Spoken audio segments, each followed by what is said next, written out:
Hello सबैजना आयो तिम्रो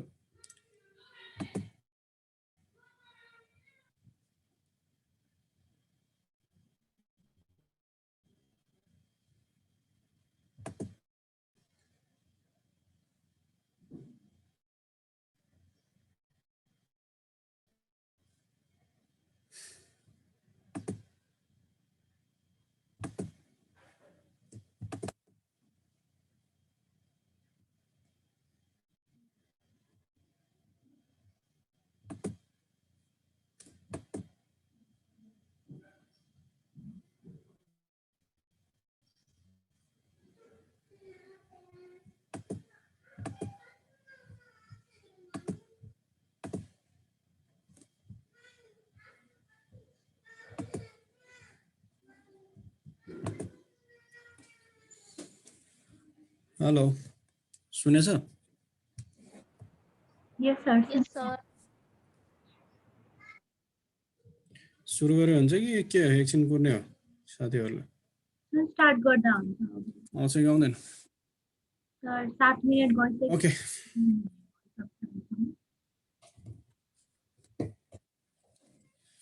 अब आज हामी डायबेटिक मेलाइटिस इन चिल्ड्रेन पढ्ने हो है कोलाई के थाहा छ त डायबेटिक्स चिल्ड्रेनहरुमा देखाछ तिमीहरुले के प्रेजेन्टेसन लिएर आउँछ त चिल्ड्रेनहरु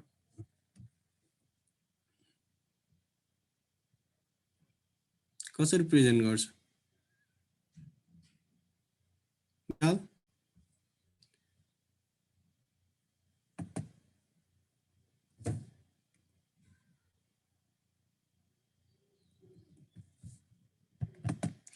ओके ल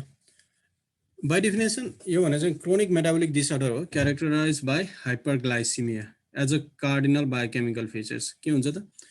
हाइपरग्लाइसिमिया मात्र हुन्छ हाइपरग्लाइसिमिया भन्नाले हामीले के भन्नु पर्यो the random blood sugar must be अथवा blood sugar fasting blood sugar must be more than 126 okay caused by deficiency of insulin or its action or manifested by abnormal metabolism of carbohydrate, protein and fat. I mean, deficiency of insulin or its action matra we are dealing about the type 1 diabetic mellitus. So type 1 diabetic mellitus is usually due to the deficiency of insulin, not the resistance of insulin. If type 2 diabetes, then there is a resistance of insulin. So type 2 diabetics occurs. Okay. So we are dealing with type 1 diabetics in pediatric age group. So we say it is due to the deficiency of insulin.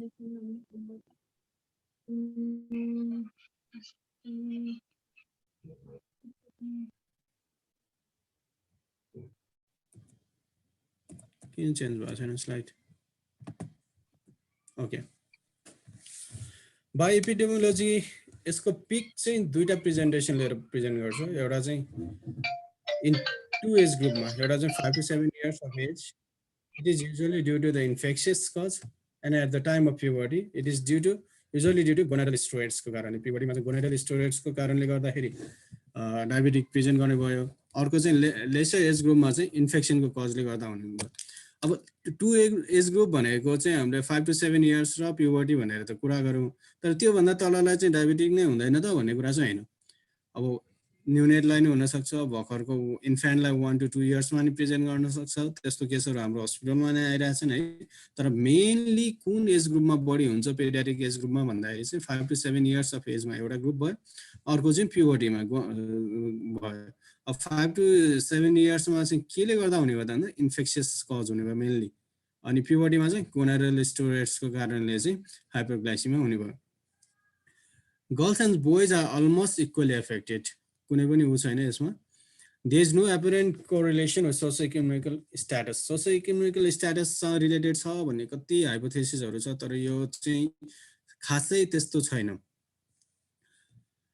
अब newly diagnosed type 1 diabetes भने चाहिँ it is about 4 lakhs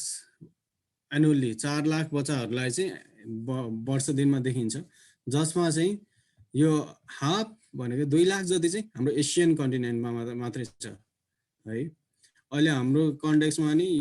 यो last year हाम्रो डिपार्टमेन्टमा नि 6-7 वटा आइसक्यो त्यो कारणले अहिले चाहिँ इन्क्रिजिङ अर्डर अझै इन्क्रिजिङ अर्डर होला भन्न सकिन्छ यति मात्र नभएर अब इटियोलोजी भनेको जेनेटिक फ्याक्टर हुन्छ 2% if mother has diabetic mellitus and 7% if father has DM यसमा चाहिँ के हुन्छ मदरलाई छ भने चाहिँ 2% बच्चाहरू चाहिँ डायबेटिक हुन सक्छ र फादरलाई छ भने चाहिँ 7%लाई चाहिँ डायबेटिक हुन सक्छ मोनोजाइगोटिक ट्विन्समा चाहिँ it is more likely 30 to 65% मा if monozygotic twins are there then the chances is more and dizygotic ट्विन्समा there is 6 to 10% and genetical susceptibility in parents of a child with DM is estimated at 3%. Okay.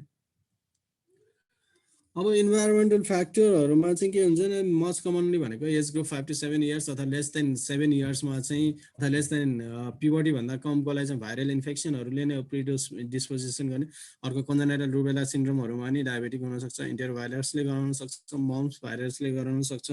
अनि इम्युनाइजेसनको कारणले पनि गराउन सक्छ hygiene hypothesis भन्छौँ हामी त्यसले पनि गराउन सक्छ डाइटरी इफेक्ट हैन सेडिटरी लाइफस्टाइल भयो भने नि गर्न सक्छ अर्को साइकोलोजिकल स्ट्रेसको कारणले पनि डायबेटिक हुन सक्छ अब डायबेटिक हुन नदिनलाई त के गर्ने त भन्दा अब प्राइमेरी प्रिभेन्सन र सेकेन्डरी प्रिभेन्सन हुन्छ जेको पनि प्राइमेरी प्रिभेन्सनमा चाहिँ हामीले के गर्न सक्छौँ भने काउज मिल्क प्रोटिन एलर्जीले गर्दा चाहिँ डायबेटिक गराउँछ भन्ने हाइपोथेसिस छ त्यही कारणले चाहिँ delaying introduction of cow's milk protein हैन इन्क्रिज ड्युरेसन अफ ब्रेस्ट फिडिङलाई जति धेरै बढायो त्यति चाहिँ रिस्क कम हुँदै जान्छ भनेर गर्नु पर्यो supplementation omega 3 fatty acid and vitamin D हरू दिन पर्यो taking cod liver well during pregnancy मदरले खायो भने नि चान्सेस कम हुन्छ भन्ने स्टडीहरू छ ओरल इन्सुलिन दिले the incidence of diabetes in high risk पपुलेसनमा चाहिँ ओरल इन्सुलिनहरू पनि दिन सकिन्छ अब सेकेन्डरी प्रिभेन्सन भनेको चाहिँ इम्युनो सप्रेसेन्टहरू साइक्लोस्पोरिनहरू दिएर अथवा CD3 एन्टिबडिजहरू दिएर गराउन सक्छ CD3 एन्टिबडिजहरूको साइड इफेक्ट भन्ने चाहिँ flu like symptoms and reactivation of Epstein Barr virus हो अनि ग्लुकागोन like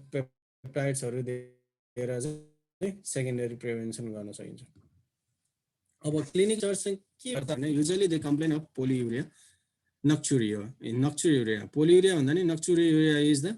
most prominent definite clinical features that occurs in children okay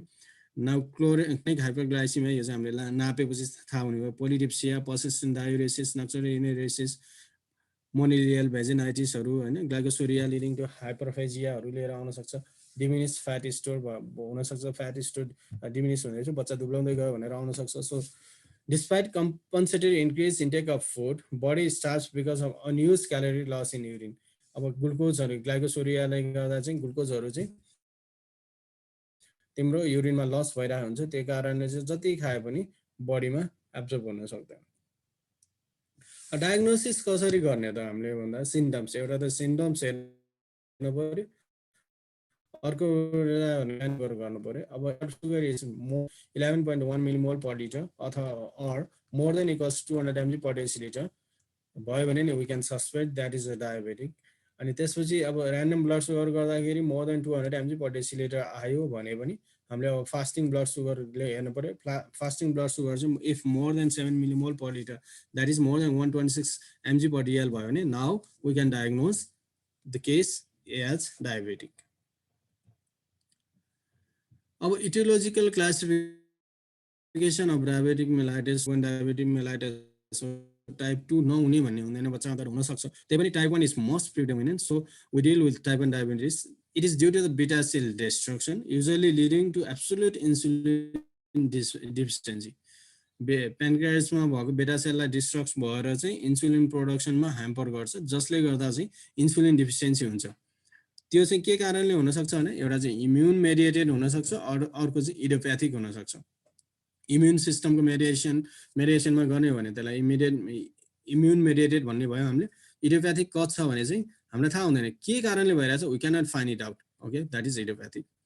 type 2 diabetes may range from predominantly insulin resistant with relative insulin deficiency to a predominantly secretory defect with insulin resistant यसमा चाहिँ के type 2 चाहिँ के हुने भन्दा यो चाहिँ insulin predominantly insulin resistant नै हो यो इन्सुलिनले काम नगरेरै भएको अर्को कुरा चाहिँ यसमा केही मात्रामा चाहिँ इन्सुलिन डेफिसियन्सी पनि हुन सक्छ जब चाहिँ इन्सुलिन सेक्रेसन गर्न सक्दैन अझ स्पेसिफिक टाइप्स भनेको genetic defect of B cell function chromosome 7 glucokinase मोडी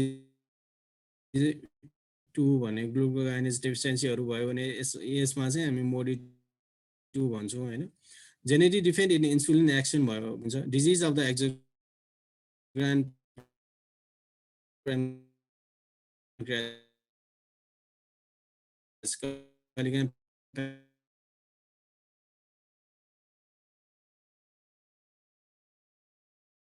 अनि डायबेटिक मेलाइटिस गर्न सक्छ हैन केमिकल इन्ड्युस भयो भने चाहिँ ग्लुकोटिक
हेलो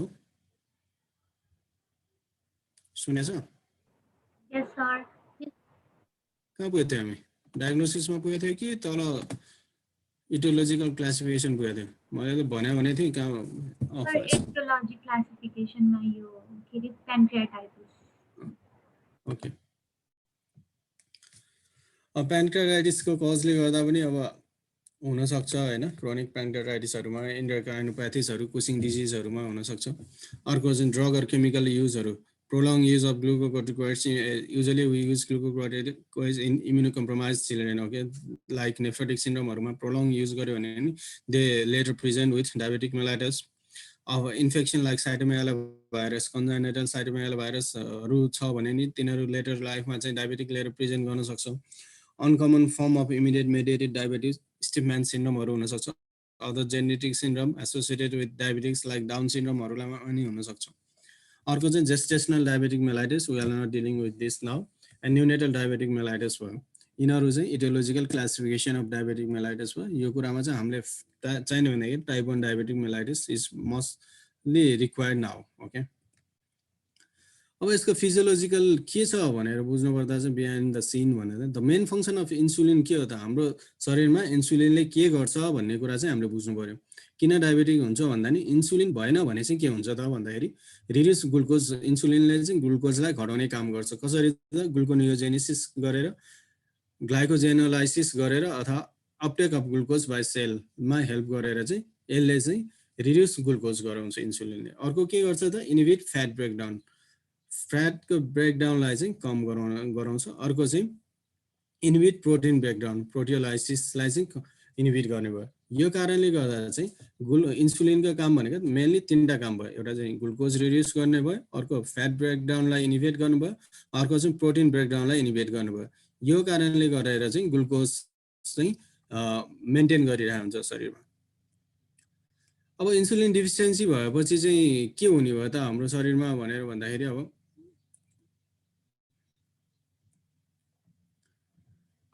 के हुन्छ त इन्सुलिन डिफिसियन्सी भएपछि हाइपरग्लाइसिमिया हुनुभयो ग्लुकोज लो गराउन सकेन त्यही भएर हाइपरग्लाइसिमिया भयो इन्क्रिज ग्लुकोज भयो अब इन्क्रिज ग्लुकोज भएपछि के हुन्छ अस्मोटिक डाययुरेसिस चाहिँ बढ्ने भयो अब अस्मोटिक डाययुरेसिस बढेपछि के हुने हो त पोलियुरिया धेरैचोटि पिसाब लाग्ने भयो अब धेरैचोटि पिसाब लागेपछि के हुने हो त शरीरमा डिहाइड्रेसन हुने भयो अनि त्यसपछि कम्पेन्सेटरी पोलिडिप्सिया हुने भयो डिहाइड्रेसन भएपछि अब पानी खाएको खाइकन पर्यो होइन त्यही भएर इन्सुलिन कम हुँदासाथ के हुने भयो त शरीरमा हाइपरग्लाइसिमिया हुने भयो हाइपरग्लाइसिमिया भएपछि अस्मोटिक डाययुरेसिस हुने भयो अस्मोटिक डाययुरेसिसले गर्दा चाहिँ पोलियुरिया बढाइदिने भयो पोलियुरिया भएपछि नाउ डिहाइड्रेसन अकर्स अब थियो नाउ देन कम्पेन्सेटरी पोलिडिप्सिया अकर्स है त अब प्रोटियोलाइसिस भएपछि चाहिँ के हुने भयो त हुन नपाएपछि इन्हिबिट भएपछि चाहिँ के हुने भयो त वेट लस हुने भयो एउटा होइन अर्को चाहिँ पोलिफेजिया वेट लस भएपछि खान पर्यो अनि पोलिफेजिया हुने भयो अब लाइपोलाइसिस भएपछि चाहिँ के हुने भयो त भने increase free fatty acid and accumulation of acetyl coenzyme in the liver that release the ketone bodies which cause the ketonemia and ketonuria and metabolic finally leading to metabolic acidosis causing the diabetic ketoacidosis. Okay, this is the physiology or pathophysiology. Now के हुन्छ त अब कसरी present गर्छ भन्दा although most symptoms are non specific कुनै पनि specific symptoms छैन नन स्पेसिफिक सिम्पटम लिएर आउँछ नन स्पेसिफिक सिम्पटम लिएर आउँछ जस्तो पोलियुरियाको कुरा गरौँ पोलिडिप्सिया भयो पोलिफेजिया वेट लस भयो अनि रिकरेन्ट इन्फेक्सनको हिस्ट्रीहरू लिएर पनि आउन सक्छ skin or urinary tract infection हुन सक्छ so usually the children present with us are always if they present the first episode they present with diabetic ketoacidosis जहिले पनि डायबेटिक भन्दा नि रेस्पिरेटरी फेलरमा आउँछ बच्चाहरू आउँदाखेरि हामीकोमा आउँदाखेरि चाहिँ बच्चाहरू रेस्पिरेटरी डिस्ट्रेस लिएर आउँछ कुस्मोट ब्रिदिङहरू लिएर आउँछ हामी निमोनिया हो कि भनेर ट्रिट गर्छौँ फाइनली आरबिएस हेर्दाखेरि हाई पिक मोर देन 400 हुन्छ now they always present the diabetic in children land with us in first presentation is always with diabetic ketoacidosis अब इन्भेस्टिगेसन के गर्ने त हामी भन्दाखेरि blood glucose हेर्नु पर्यो fasting glucose if more than 126 mg per dl and random more than 200 mg per dl we have to think this is a diabetic अब त्यो मात्र नभएर अब अर्को चाहिँ HbA1c ग्लाइसेटेड हेमोग्लोबिन हेर्नु पर्यो यो चाहिँ 2-3 महिनामा कस्तो कन्ट्रोल छ उसको शरीरमा सुगर लेभल भन्ने कुरा मेजर गर्छौं हामीले ग्लाइसेटेड हेमोग्लोबिनले चाहिँ अब the target HbA1c is less than 7.5 हुनु पर्यो केटोन टेस्टिङ गर्नु पर्यो आइदर युरिन स्ट्रिप अर ब्लडमा हेर्न सक्नु पर्यो युरिनमा चाहिँ ग्लुकोसोरिया छ कि छैन केटोन्युरिया छ कि छैन इफ डिके सस्पेक्टेड छ भने चाहिँ हामीले युरिनमा ग्लुकोसोरिया केटोन्युरिया चाहिँ हेर्नु पर्यो this are the all investigation we have to focus on okay अरु भनेको इन्फेक्सन रुल आउट गर्नलाई सीबीसीहरू गर्ने भन्ने कुरा छुट्टै छ युरिन आरईहरू भन्ने कुरा छुट्टै छ अर्को भने चाहिँ हामीले एसिडोसिस डायबेटिक केटोएसिडोसिस हो भने एबीजी गर्छौं यो चाहिँ अर्को डिके को क्लासमा डिस्कस गरौँ हामी योसँग केही छ तिमीलाई यतिसम्म सोध्नु पर्ने नबुझेको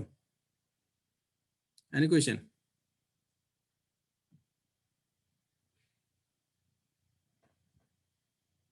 ओके म्यानेजमेन्ट भनेको चाहिँ यो एक्लैले गर्न सकिने म्यानेजमेन्ट हैन जब डायबेटिक आउँछ हामीलाई टिमवर्क चाहिन्छ हैन स्पेसिफिक डायबेटिक क्लिनिक भन्छ हामी हाम्रोमा यो सम्भव छैन यो डेभलप कन्ट्रीहरुको कुरा हो मेडिकल भनेको स्पेशलिस्ट चाहिने भए हामी पेडियाट्रिशियनहरु नै हो पेडियाट्रिक एन्डोक्राइनोलोजिस्ट 2-3 जना मात्र छ देशमा त्यो सफिसिएन्ट छैन है त अर्को मेन भनेको हामीलाई यहाँनिर चाहिने भनेको चाहिँ डाइटिशियनहरु चाहिन्छ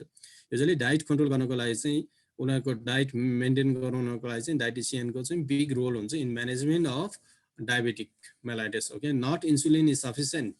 we need to control the diet okay and psychologists चाहियो हामीलाई इक्विपमेन्ट्सहरु इन्सुलिनहरु ग्लुकोमिटरहरु योहरु चाहिँ गुड फलोअप हुनु पर्यो डायबेटिक भइसक्यो बच्चाहरुको चाहिँ एकदम राम्रो फलोअप चाहिँ गराइराख्नु पर्छ हामीले ओके ट्रिटमेन्टमा चाहिँ दुईटा फ्याक्टरलाई मात्र डिटरमाइन गर्छौं हामी त्यो भनेको एउटा इन्सुलिन दिने हो अर्को भनेको न्युट्रिसनमा फोकस गर्ने हो अब इन्सुलिनको पनि धेरै टाइप छ है त चारवटा टाइप भनौँ हामी हैन र्यापिड एक्टिङ सर्ट एक्टिङ अथवा रेगुलर इन्सुलिन अथवा इन्टरमिडिएट एक्टिङ इन्सुलिन अथवा लङ एक्टिङ इन्सुलिन भन्छौं र्यापिड एक्टिङ इन्सुलिनहरुले onset भनेको यसको onset भनेको 15 minutes हुन्छ and peak take within 60 to 90 minutes and duration of action is almost 3 to 4 hours and insulin Lespro भयो aspirate भयो यिनीहरु चाहिँ हाम्रो र्यापिड एक्टिङ इन्सुलिनहरुमा पर्छ अर्को चाहिँ सर्ट एक्टिङ र रेगुलर इन्सुलिन भन्ने हुन्छ युजुअली हामीले युज गर्ने भने सर्ट एक्टिङ र रेगुलर अनि intermediate acting and sometimes long acting पनि हामी युज गर्छौं हाम्रो कन्टेक्स्टमा र्यापिड एक्टिङ इन्सुलिन युजुअली हामीले अहिलेसम्म चलाएको छैन तर यो पनि चलाउन सकिन्छ है त अब सर्ट एक्टिङ इन्सुलिन अथवा रेगुलर इन्सुलिनले चाहिँ कति अनसेट अफ वर्क भनेको चाहिँ 30 मिनेट्स टु आवरमा काम गर्छ यो पिक चाहिँ 2 to 3 आवर्समा उ गर्छ त्यही भएर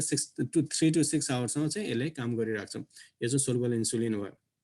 हैन अथवा रेगुलर इन्सुलिन भनेर हामी बुझ्छौं अर्को इन्टरमिडिएट एक्टिङ इन्सुलिन चाहिँ 2 to 4 आवर्समा एक्टिभेट हुन्छ 4 to 10 आवर्समा पिक लिइसक्छ र 10 to 16 आवर्समा काम गर्छ आइसोफेनहरु भयो यिनीहरु भयो है अनि लङ एक्टिङमा चाहिँ 1 to 2 आवर्समा अनसेट हुन्छ नो पिक यसको पिक हुँदैन 24 आवर्स प्लसमा चाहिँ काम गर्छ यसले इन्सुलिन गार्ग्लिन डिटर्मिन भन्नेहरु चाहिँ यिनीहरु चाहिँ हो हामीले युजुअली यो चाहिँ युज गर्छौं कहिलेकाहीँ तर र्यापिडली हामीले फ्रिक्वेन्टली युज गर्ने भने सर्ट एक्टिङ र इन्टरमिडिएट एक्टिङ इन्सुलिन युज गर्छौं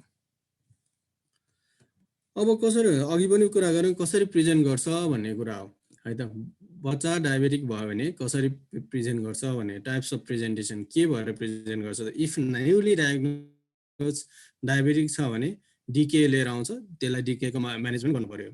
अथवा ओन्ली हाइपरग्लाइसिमिया लिएर आउँछ है त एउटा चाहिँ के त डायबेटिक केटोएसिडोसिस लिएर प्रेजेन्ट गर्छ डायबेटिक केटोएसिडोसिस लिएर आयो भने हामीले त्यही डायबेटिक केटोएसिडोसिसको गाइडेन्स अनुसारले ट्रिट गर्नु पर्यो अर्को चाहिँ हाइपरग्लाइसिमिया मात्र लिएर आयो भने इन्सुलिन मात्र दिनु पर्यो अब अर्को चाहिँ के छ भने एउटा त न्यूली डायग्नोज भयो अर्को चाहिँ already diabetes on insulin therapy भयो भने के लिएर आउन सक्छ त डीके लिएर तिनीहरु पनि डीके लिएर प्रेजेन्ट गर्न सक्छ किन प्रेजेन्ट गर्छ त इन्सुलिन मिस गर्छ अथवा राम्ररी लिएको हुँदैन अथवा डाइट कन्ट्रोल गर्दैन त्यही भएर यिनीहरुले चाहिँ डीके लिएर प्रेजेन्ट गर्न सक्छ अर्को चाहिँ presence of ketonaemia DK diabetic acidosis चाहिँ हुँदैन तर केटोन बडी चाहिँ प्रेजेन्ट हुन्छ त्यस्तो भयो भने पनि यिनीहरु प्रेजेन्ट हुन्छ अर्को चाहिँ हाइपरग्लाइसिमिया मात्र हुन सक्छ तर कन्ट्रोल भएको हुँदैन द इन्सुलिन थेरापीले त्यसरी पनि प्रेजेन्ट गर्न सक्छ अब अर्को भनेको चाहिँ new onset diabetes without ketoacidosis के गर्ने त यसलाई भन्ने कुरा भयो अब न्यू अनसेट डायबिटिज हो तर केटोएसिडोसिस छैन अब यसलाई चाहिँ ideally therapy can begin in out patient setting out पेसेन्टमा पनि गर्न सक्छौं तर हामी usually we never manage in out patient setting when the child come first to visit us है त हामीले जहिले पनि एडमिट गर्छौं There are many insulin regimens for treatment with many advantages and disadvantages. सबैको आफ्नो फाइदा जे कुरा गर्नु फाइदा र बेफाइदा भइहाल्छ इन्सुलिन गर्नु छ we have to select one है त हामीले एक थरी मात्र दिनु भयो इन्सुलिन नै दिने हो तर कसरी दिने भन्ने कुरा हो अब हामीले कन्भेन्सनल इन्सुलिन थेरापी अहिले पनि हाम्रो कन्टेक्स्टमा हामीले कन्भेन्सनल इन्सुलिन थेरापी नै चलाउँछौं त्यो भने ट्वाइस डेली मिक्स इन्सुलिन हो मिक्स चार्ट भन्छौं 30 70 70 30 अथवा 50 50 मा हुन्छ सर्ट एक्टिङ र इन्टरमिडिएट एक्टिङ मिक्स गरेर हामीले दिएको हुन्छौं यसलाई त त्यो भनेको चाहिँ अब ट्वाइस डेली मिक्स इन्सुलिन दिन्छु किनभने यो कन्भिनियन्ट हुन्छ भन्ने कुरा हो बिहान दिउँसो बेलुका 4-5 चोटी लाउनु भन्दा 2 चोटी मात्र लायो भने कन्भिनियन्ट हुन्छ भनेर चाहिँ हामीले ट्वाइस डेली मिक्स इन्सुलिन दिने भयो अर्को चाहिँ इन्टेन्सिभ इन्सुलिन थेरापी भन्ने हुन्छ इन्टेन्सिभ इन्सुलिन थेरापी भने चाहिँ 4 प्रकारले दिन सकिन्छ बेसल बोलस तीनटा इन्जेक्सन दिनु पर्यो दुईटा bolus short acting before breakfast and lunch दिएर mixture of short acting and intermediate acting and evening meal यसरी दिन सकिन्छ बेसल बोलस 3+1 इन्जेक्सन भनेर पनि दिन सकिन्छ 3 bolus of short acting before breakfast and lunch and evening meal and intermediate acting before bed time दिन सकिन्छ भयो अर्को चाहिँ बेसल बोलस 3+1 इन्जेक्सन भनेको चाहिँ के भन्दैन अरु सबै सर्ट र्यापिड एक्टिङ दिने भयो लन्च ब्रेकफास्ट अगाडि र बेड टाइममा चाहिँ लङ एक्टिङ दिने भयो यसमा चाहिँ सबै फरक छ ल इन्टरमिडिएट एक्टिङ कतिखेर दिने र्यापिड एक्टिङ र सर्ट एक्टिङको कुराहरू छ यसमा चाहिँ इन्सुलिनको कम्बिनेसन कसरी मिलाउने र के दिने भन्ने कुरा हो हामीलाई कन्भिनियन्ट भनेको कन्भेन्सनल इन्सुलिन थेरापी नै हो ट्वाइस डेली मिक्स इन्सुलिन दिन्छौँ हामी अब 4 मा चाहिँ बेसल बोलस 3+1 इन्जेक्सन भनेको छ long acting before bed time rapid acting before meal according to carbohydrate counting and insulin correction भन्ने छ अब बेसल बोलस चाहिँ युजुअली अहिले भनेको सबभन्दा फिजिबल वे भनेको चाहिँ basal bolus 3+1 injection long acting before bed time and rapid acting before meal according to carbohydrate counting and insulin correction यो भने चाहिँ एकदम फिजिबल हो गर्न सक्यो भने चाहिँ यसलाई यो उपयोग गर्यो भने हामीले केही पनि बार्न पर्दैन, सबै कुरा खाने, इन्सुलिन लिने, त्यति मात्र हो। Now, अब new onset diabetes without ketosis, ideally new onset diabetes without ketoacidosis छ भने चाहिँ हामीले के गर्ने भयो त इन्सुलिन रिक्वायरमेन्ट्सहरु चाहिँ कसरी स्टार्ट गर्छौं भने 0.5 इन्टरनेशनल युनिट पर केजी पर डे मा सुरु गर्छौं। प्रिपिभर्टल छ भने चाहिँ अलिकति डोज बढाउनु पर्यो 0.7 to 1 international unit per KG per day मा। ड्युरिङ प्युबर्टीमा छ भने चाहिँ गोनाडल हार्मोनहरुको कारणले गर्दा गोनाडोट्रोपिक स्टेरोइडहरुको कारणले गर्दा चाहिँ डिमान्ड बढी हुने कारणले चाहिँ हामीले चाहिँ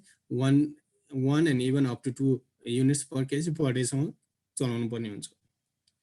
The correct dose of insulin is that which achieve the best glycemic control. यति नै डोज भन्ने कुरा हैन, यसलाई हामीले तल माथि हामीले मेडिसिनहरु माथि मैले हेरेको होला स्लाइडिङ स्केल भन्छ हैन, कति चाहिन्छ त्यसलाई रिक्वायरमेन्ट गरेर त्यसको यति % चाहिँ बिहान, यति % चाहिँ इभिनिङ भनेर चलाउँछ। त्यस्तै गरेर हामीले इन्सुलिन रेजिमेन भनेको चाहिँ के हुन्छ भने कसरी गर्ने भने 50% of total daily dose rapid acting insulin divided by up between 3 pre-meal boluses दिन सक्यो। अर्को 50% of total daily dose long acting insulin single evening injection मा दिन सक्यो। यसरी चाहिँ हामीले चाहिँ यसलाई मिक्सचर फर्ममा आउँछ, त्यो सजिलो हुन्छ, त्यसलाई मिलाएर हामी दिने। ओके,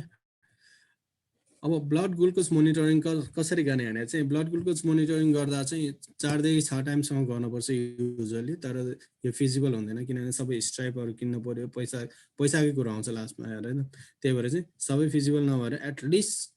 2 टाइम्स चाहिँ गर्नु पर्यो। युजुअली म्यान्डेटरी भनेको 4 to 6 टाइम हो, तर 2 टाइम्स चाहिँ गर्नै पर्यो। Before lunch and before dinner चाहिँ you have to do when the diabetic is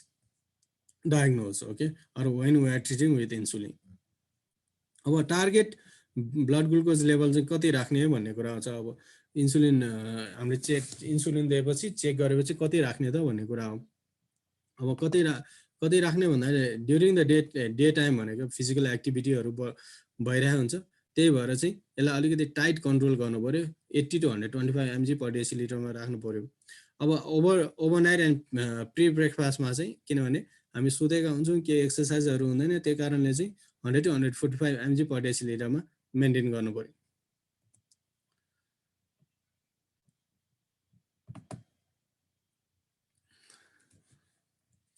अब हाई ब्लड ग्लुकोज लेभल छ, केटोन छ तर नट डिके छ भने केटोन टेस्टिङ गर्नु पर्यो। आइदर युरिन स्ट्राइप अर ब्लडबाट गर्नु पर्यो। During illness with fever and or भोमिटिङको बेलामा गर्नु पर्यो यिनीहरु चाहिँ। वन ब्लड ग्लुकोज इज अब 250 mg per decilitre and unwell चाइल्डमा यसमा नि गर्नु पर्यो हामीले केटोन टेस्टिङ। अनि 1% ब्लड ग्लुकोज लेभल अब 250 mg प्रेजेन्ट भयो भने नि गर्नु पर्यो। अब यो चाहिँ किन गर्नु पर्यो त हैन, केटोएसिडोसिसमा जान सक्छ भनेर गर्नु पर्यो। अब म्यानेजमेन्ट भनेको चाहिँ के छ भने ब्लड किटोनको लेभल हेरेर कसरी म्यानेज गर्ने भन्ने कुरा छ। अब इफ ब्लड किटोन्सको लेभल चाहिँ 0.1 to 1 मिलिमोल पर लिटरमा छ भने this is acceptable condition, so no action should be taken. If the blood ketone is 1 to 3 millimole per litre then we have to reduce it less than 1 millimole per litre. त्यो चाहिँ अनि फेरि 1 घण्टा अथवा 2 घण्टापछि test गर्नु पर्यो। के गर्ने त यसमा भन्दा 10% अफ टोटल डेली डोज जति इन्सुलिन पाइरहेछ, सपोज 20 युनिट पाइरहेछ भने 10% दिँदा 2 युनिट चाहिँ त्यतिखेर दिनु पर्यो। त्यसपछि 2 युनिट दिएको केही छिनपछि हामीले फेरि किटोन हेर्नु पर्यो। किटोन हेर्दा less than 1 millimole per litre छ कि छैन हेर्नु पर्यो। If less than 1 millimole per litre छ and glucose level more than 250 mg per decilitre छ भने फेरि त्यो चाहिँ लेस देन छैन भने मोर देन छ भने चाहिँ फेरि दिनु पर्यो। Okay, if ketone body is more than 3 millimole per litre and there is risk of DK reduce it. अब यसलाई चाहिँ मोर देन 3 हुँदा छ डिके हुन चान्स बढ्छ, त्यही भएर चाहिँ यसलाई चाहिँ रिड्युस गर्नु पर्यो। के गर्नु पर्यो भन्दा 1/6 अफ टोटल डेली डोज दिनु पर्यो, not more than 15 units. 15 unit भन्दा बढी चाहिँ दिनु भएन। त्यसपछि plenty of liquids that contain no calories, for example a glass of water every 30 मिनट्समा दिइराख्नु पर्यो। Try to identify the cause of the high reading. High रिडिङको कज चाहिँ के रहेछ, इन्फेक्सनले गर्दा प्रेसिपिटेट भएको हो कि अरू के कारणले गर्दा प्रेसिपिटेट भएको, त्यो कुरा फाइन्ड आउट गर्नु पर्यो। अनि पानीहरू चाहिँ खुवाइराख्नु पर्यो। अब डिके भयो भने डिहाइड्रेसनमा जान्छ भन्ने कारणले चाहिँ हामीले फ्लुइडहरू चाहिँ दिइराख्नु पर्यो। अब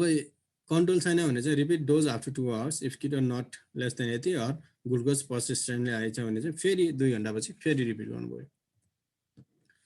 अब यसमा चाहिँ के छ भने डायबेटिक म्यानेजमेन्टमा insulin is not only the factor that decrease the blood sugar level or control the diabetic. So you have to do regular exercise. यसले चाहिँ के गर्छ भने ग्लुको रेगुलेसनमा हेल्प गर्छ इन्सुलिन रिसेप्टरहरू बढाइदिएर है त। अब कुनै पनि एक्सर्साइजहरूलाई चाहिँ फर्बिडन अथवा गर्नुपर्छ भन्ने छैन, तर कम्पिटिटिभ एक्सर्साइजहरू भनौँ त्यस्तोलाई चाहिँ अलिकति रोक्नु नै भनिन्छ। किनभने जब तिमीले धेरै एक्सर्साइज गर्छौ, एक्सर्साइज धेरै गरेपछि चाहिँ के हुन्छ भने ग्लुको रेगुलेसन अथवा रिसेप्टरहरू इन्सुलिन रिसेप्टर नम्बरहरू बढेपछि के हुन्छ त भने इन्सुलिनको भएपछि चाहिँ यसले चाहिँ हाइपोग्लाइसिमिया गराइदिन्छ। त्यो हाइपोग्लाइसिमिक एट्याकहरू नआओस् भनेर चाहिँ अलिकति रेस्ट्रिक्ट गर्नु पर्यो भन्ने कुरा हो। अब जब रेगुलरली इन्सुलिन एक्सर्साइजहरू गरिरहेछौ, सेड्युल बनाएर गरिरहेछौ भनेपछि अब इन्सुलिन चाहिँ 10 to 15% चाहिँ घटाउन सकिन्छ। डाइट भनेको चाहिँ अब अघि पनि भने एउटा इन्सुलिन भयो, एउटा एक्सर्साइज भयो, अर्को चाहिँ डाइट भयो हैन। They are 3 main nutrients in food, fat, protein and carbohydrate. Fat typically doesn't break down into sugar and in small amount it doesn't affect blood glucose level. फ्याटले चाहिँ त्यति केही असर गर्दैन भन्ने कुरा हो। त्यही भएर फ्याट चाहिँ खायो भयो भन्ने कुरा हो हाम्रो। प्रोटिन्स भनेको चाहिँ यसले पनि ग्लुकोजमा बढाउने काम गर्दैन अनलेस बडीको निड्स भन्दा बढी भयो भने चाहिँ बढ्छ। अब carbohydrate affect blood glucose more than any other nutrient. कार्बोहाइड्रेटले नै हो, त्यही भएर we have to control the carbohydrate. अब के गर्ने भन्ने चाहिँ अब हामीले के भन्छौँ भने पेडियाट्रिक एज ग्रुपमा चाहिँ diet control is the big challenge for us है त। अहिले एकदम ठुलो मान्छेले पो भनेको मान्छ, यो नखाऊ भने पनि मान्छ, त्यो नखाऊ भने पनि मान्छ। तर हामी बच्चाहरूलाई के एउटा त डाइट कन्ट्रोल गराउनु भने, किनभने चाहिँ ग्रोइङ एज भयो, ग्रोइङ एजमा जब डाइट कन्ट्रोल गराउन थाल्छ तिमीले उसको चाहिँ रिक्वायरमेन्ट पुग्दैन, न ब्रेन डेभलप राम्रो हुन्छ न फिजिकल डेभलप राम्रो हुन्छ। So forget about the diet control. Give the same amount of food, 50% carbohydrate, 35% fat and 15% protein चाहिँ हामीले दिइराख्नु पर्यो। ओके, अब नम्बर अफ मिल्स भनेको चाहिँ 3 fix major with 2 snacks in between. 2टा स्न्याक्स इन बिट्विनमा दिएर 3टा फिक्स मिल चाहिँ गराउनै पर्यो। अब कार्बोहाइड्रेट काउन्टिङ भनेर अघि मैले कुरा गरेको थिएँ। कार्बोहाइड्रेट काउन्टिङ गर्न सक्यो भने चाहिँ इन्सुलिन जे खाए पनि भयो, अनि जति इन्सुलिन लाए पनि भयो। जति बढ्दै गयो भने त्यति नै युनिट लाउँदै गयो। जति तिमीले कार्बोहाइड्रेट बढी खान्छौ त्यति युनिट हिसाब गरेर दिने भयो। होइन तिमी कार्बोहाइड्रेट काउन्टिङ गर्दैनौ भने कार्बोहाइड्रेट कन्ट्रोल गर्नुपर्ने भयो। अब यसमा चाहिँ के छ भने इज मेथड अफ म्याचिङ यो insulin requirements with the amount of carbohydrate you eat and drink. जति खान्छौ त्यसलाई चाहिँ म्याच गर्नु पर्यो इन्सुलिनले। It is an effective way of managing the condition that once master will lead to better blood glucose control, greater flexibility and freedom of lifestyle. यो गर्न सक्यो भने चाहिँ लाइफस्टाइल फ्रिडम हुन्छ, ग्लुकोज कन्ट्रोल पनि राम्रो हुन्छ। तिमी खान जान्छौ भने खाऊ,